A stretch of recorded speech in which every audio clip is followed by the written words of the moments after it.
MRecktv. Peace, worlds. M.Reck for MRecktv. I got a special guest in the building. Stakk Stone. Talk to the people, man. What up? What's good, y'all? How you, good brother? I'm good. It's been a minute, man. Where you been, man? Working 2 jobs overnight, man. Oh, Killing man. me. Gotta get out of You debt, on your grustle. You on your grustle. Right, on the grind. Gotta pay for this documentary and gotta pay debt, yo. So you gotta grind, you know what I'm saying? Yes, sir. I can relate. I definitely can relate, man. You was telling me on the phone, man, you had something that you wanted to address. So talk to the people, man. Oh, the Blood Chronicles, yeah. Mhm. You know what I'm saying? I want to talk about, like, I got a lot of my homies signed on. The dude who blooded me in, he signed on, you know what I'm saying? My homie Killer Kev from Brownsville. Salute.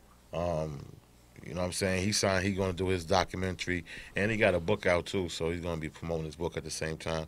But he's gonna be a part of the Blood Chronicles and telling his testimonials, because he was one of the first born, actually, like the first 15 or 20.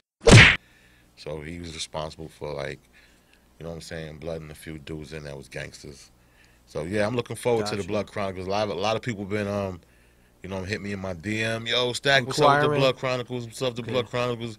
I want to give you a definitive date, but I don't got it because it's funding, man. I need people to support me with the GoFundMe thing, like they did with the homies that did the Money and Violence. Yeah, I need that. I need that kind of support because the stuff I want to tell and the things I want depicted, it takes money to shoot that stuff, and it takes like production costs. So if anybody want to get into film, you'll know that you need money to shoot stuff, man. It's not just, you know, we're going to be splurging on money. You need a budget to shoot. You got to pay people. You got to pay for props. You got to pay for things you might need on the set.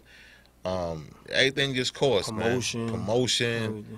It just costs. So I'm looking forward to people supporting the GoFundMe, and then we could get this thing rolling by at least August. We have it out. Definitely. The trailer will be out. Yes, sir. Yes, sir. So talk to me, man. You wanted to, you know, put me on about something about, you know, people, they well familiar with this cat. So, Who? I mean, I think you said the homie Capone, you mentioned him? Oh, nah, because it was like, me and my homie was talking about him today, Kev, because Kev was with him, and Collins are one of them joints. And it's in Kev's book, you know what I'm saying? So it's not like it's a secret. Okay. That how, you know, Capone had little issues with Bloods there, and Kev held them down because they did try to get at him, but Kev kind of held him down. He got at the dudes that got at him, and then when Kev came home, Capone did show him mad love, you know what I'm saying, took him on tour and all that, and he was showing him love. So, you know what I'm saying, people like rappers, they be having their little situations in there, and I respect him because he went to population, you know what I'm saying, and he had fame, you know what I'm saying. He ain't had to go to population. He could have signed in. And he was in prison, and it was a dangerous time. Word. The time he was there, it was dangerous, bro. Got you. But everybody was getting cut. So can you explain, like, exactly? Oh, yeah, Sherm the Worm. That's the number. Everybody was talking about him, but word. Yeah, I mean, you know, let that other outlet do what they do with that. You know what I'm saying? Yeah. You feel me? Because they be acting like I don't got to live with nobody's stories. Nah. You know what I'm saying? Man. You know how it, but you I know the shit personally, so, I mean, it ain't like, that's the stuff we pushing. Yeah. But if you want to talk about that, I know about that. I mean, excuse my language. No, but I mean, you addressed the Capone situation. I just wanted to make sure. But they kind of tangled together because they like family. You know what I'm saying? Got you. Yeah, they from the same tree. You know what I'm saying? All them Queens dudes. Shout out to Queens, man. Shout out to Queens, Queensbridge, Baisley, Queensbridge, all that, man. Yeah.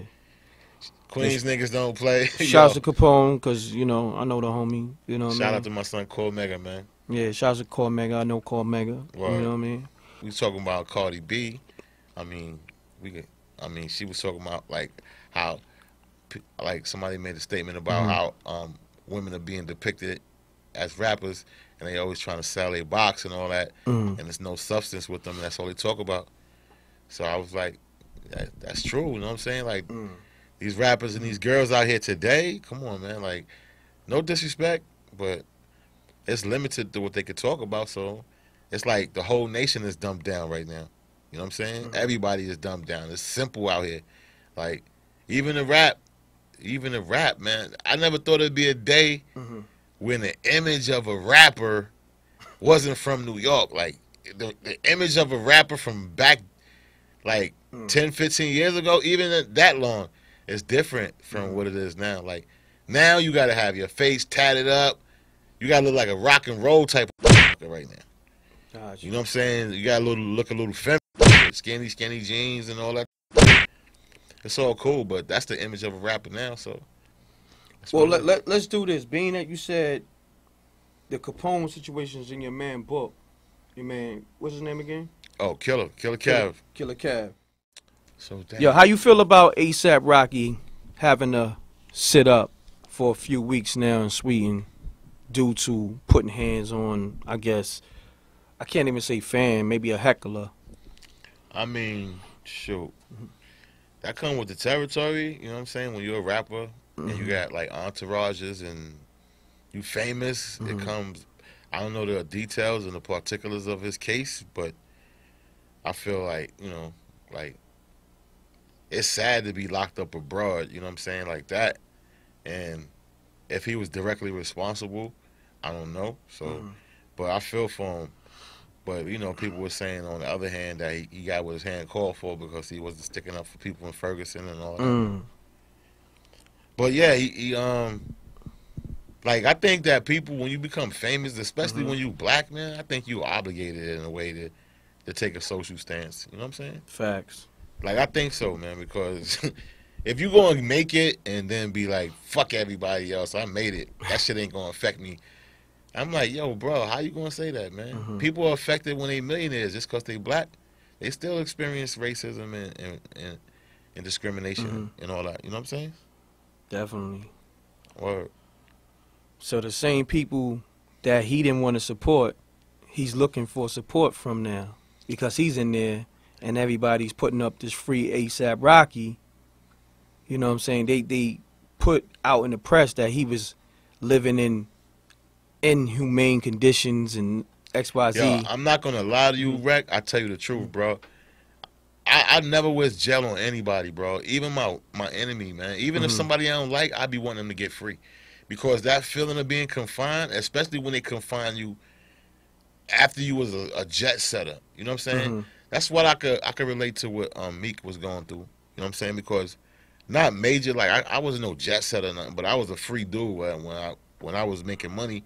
I was liberated to be able to go and travel and go where I wanted. So imagine being reduced to a fucking cell, man. 24 hours a day. Crazy. Yo, son, that shit could drive you crazy, bro. And he was only in there for 4 months, nigga. I was in there for 4 years, my nigga. Crazy. So that shit shaped my mind to where I'm infallible, man. Nothing really fazed me out here. Like, the stuff dudes be folding out here under pressure, I be like, it ain't nothing. Because ain't nothing beat that solitary confinement. So, yeah, my heart goes out to him. If he in solitary, I swear to God. Oh, we got fans out there, look. Oh, no, she just probably filming in the studio and all that, you know, because... She probably see M.Reck. Nah, it's all good. Like, I'm nobody. I'm just here. But, yeah, but solitary is a beast, B. Yo, and I'm fighting for that right now, too. I'm on a campaign to, eliminate the torture of solitary, because, that shit could drive you insane. Got you. Also, we got somebody else in the building. Oh, no? Okay. The homie. Next time, okay. It's the homie. Yo, just say it. I ain't gonna put him on camera. We just we're gonna put his name out there, his music.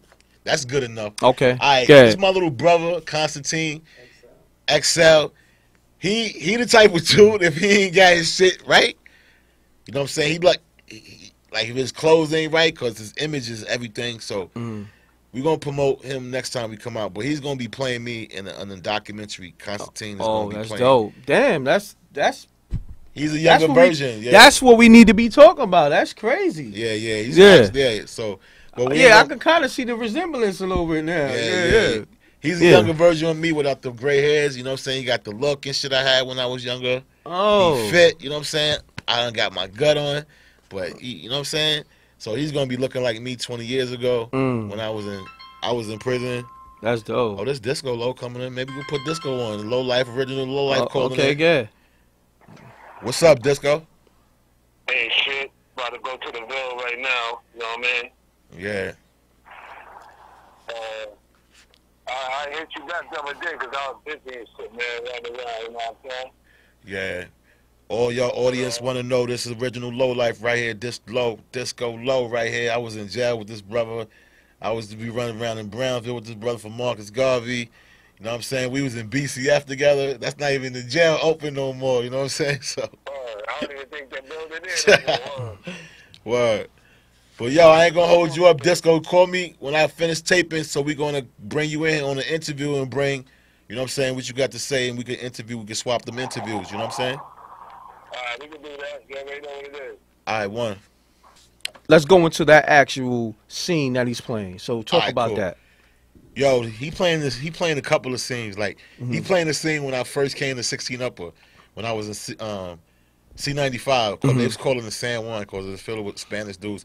And the reason a lot of Spanish dudes went there because they had a methadone clinic over there. And everybody know a lot of Spanish dudes was on heroin back then. So that's why they used to call C95 San Juan. So really no black people really wanted to go there because when you went into the holding cages, you used to have dudes in there sick and shit, throwing up in the cages and shit, wanting methadone and all that. So, but shit was turned up because them dudes that was throwing up on that fucking heroin, those was your fucking future enemies. Them niggas was going like get better in like a week and start putting weight on and start coming at you and shit. That's how that shit was. You know what I'm saying? Like them dudes the dudes that you seen coming in C95, they was sick, like Spanish dudes, but they was gangsters, but they was just getting high. And those are the niggas that was gonna start like basically getting stronger, and they was gonna start getting knives, and they was gonna start going gun to gun with you and knife fighting and razor tag or whatever you want to call it. But yeah, that was the time and shit. So he's gonna play the part when I first came into the house, and I knew the dude from my projects. I'm from the Bahamas. He's from East New York. So he was a high-ranking Latin king at the time and shit. Let's just call the nigga Flacco and shit. Okay. So I know the nigga all my life, you know what I'm saying, in the project.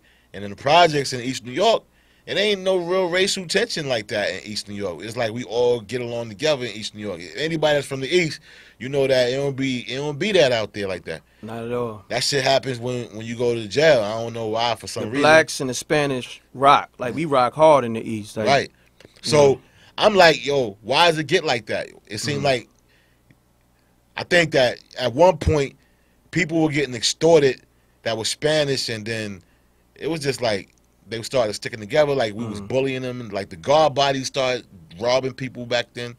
And I think it was like that. So that's how the Latin Kings kind of formed in Rikers Island. Not saying that the guard bodies made them form, but they started getting deeper and stronger.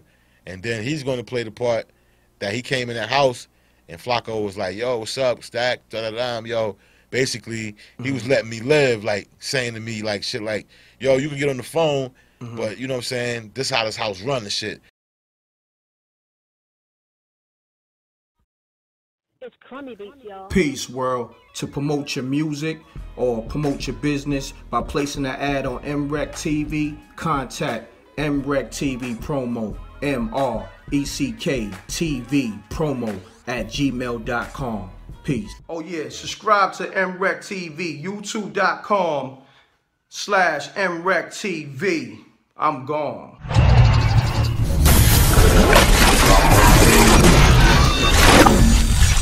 MRecktv.